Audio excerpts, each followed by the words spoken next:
While I understand the need for Ten Hag to feel that he needs to be more like Sir Alex Ferguson, and that maybe has been missing, and why Manchester United have been starved of the success that they have, that's something that you only earn on the training ground or in the dressing room. That's not something that you kind of spell out in pre-season or before pre-season even starts, by email or any other form of communication. And here's the other thing as well, Dan. You're sending, if you get texts and emails and all kinds of stuff, if the three of us could read the same thing and take something different from it. Right. So that's getting off on the wrong foot straight away.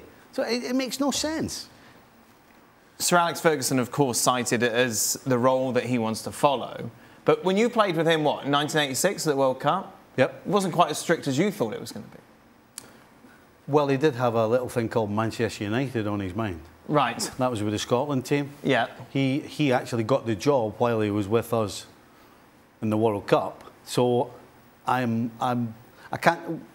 After finding out what was going on, yes, it kind of made sense. Right. Because with all due respect, going from Aberdeen to Manchester United is a rather huge leap. And so, of course, he was occupied with that. So I'm sure that was part of the reason why he was so relaxed. Oh, there you are. Not because he trusted you players. Surely he trusted you guys. He trusted Stevie. Trusted Stevie? He trusted Stevie. He did trust. Well, and there was a lot of Aberdeen players there as well. So, right. Yeah. I mean, we're talking about two completely different scenarios. Because the one thing I will tell you, yeah, as relaxed as he was in Mexico with the international team, yes, he was the complete and utter opposite. This is a guy who knew where everybody was before they were getting there. Yes. This guy could tell you where... He had scouts. He had people everywhere in Manchester, London, you name it. He knew what they were all up to. Mm-hmm. So it's a completely different scenario. How do you deal with this dressing room, Stevie?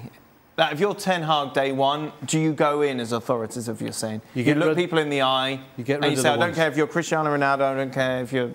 You figure out who's causing the problems. How do you find that out? Just by the way people act, the things that are being said. You know, most players, and I'm going to assume most players, forget that there are staff in and around the dressing room, in the treatment room, in the halls that have got ears. And most players forget that. Mm. And so they'll be having conversations and things are being said. And if you're a smart head coach, that's all coming back to you. Okay. Not just the guys in the clubs at 2 o'clock in the morning. Everything that happens inside that building, you should know what's going on. And if you don't, then you're not doing your job properly, or you haven't got your staff doing the job properly. So then once you figure out who the troublemakers are, then you've got a decision.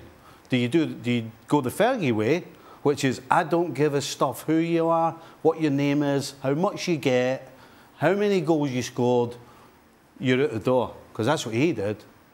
Or, if you go the other way, you're just never going to get rid of the problem.